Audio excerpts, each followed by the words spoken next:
there are some things that we have to take accountability for, especially as men, bro.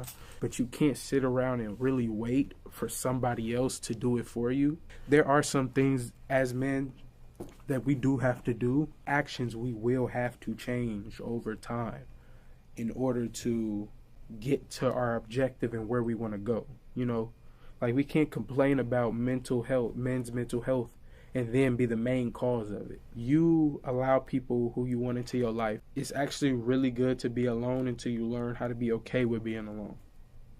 If you still feel terrible when you're alone, that's a sign that you need to stay alone until you are okay with being alone. Mental is literally what separates a human from every other species. That's the only thing that separates us from everybody else. The reason lions are scared of humans is not because they're humans. In their mind, it's because we got guns and stuff.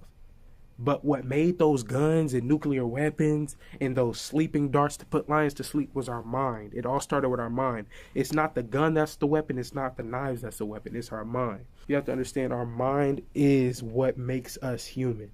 It's our mind, bro. That is what you need to train. What you'll notice baby elephants do is they run a lot. They stump around a lot when they're young because it's a natural instinct in a baby elephant to train itself to stump around and run and charge at things. But what you notice about humans is the mind can be conditioned, just like every other animal can be a condition. 1 year old through 8 or 9 years old, because that's the time span where your mind is basically a state. Medically, this is medical. It's a state where your mind is easily influenced the most, easily conditioned the most. And the older you get, the harder it is to condition the mind. But most people don't realize they're programming their mind in an unhealthy way. So I want you to really think about that and really connect what you're seeing every day with your mental health, because that's really where it comes from. Because what you have to understand, it's no longer your environment that affects your mental health. It is now your phone. Your phone is pretty much your phone is your life now. Everything about your life is on your phone. Bank, taxes, everything is literally online. If you literally put your phone down, everything that's electricity, if you literally put it down and look at your life, you'll realize your life is nothing.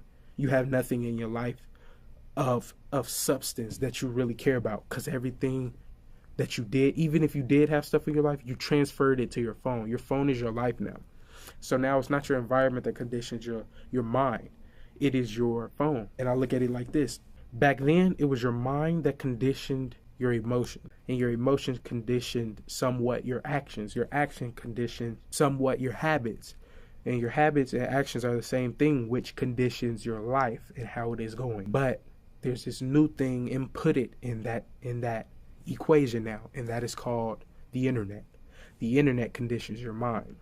So instead of reconditioning your mind, you need to recondition your algorithms and what you're watching on these pages. Stop filling your brain with poison and start filling it with life. And you'll find that your mental state gets way better.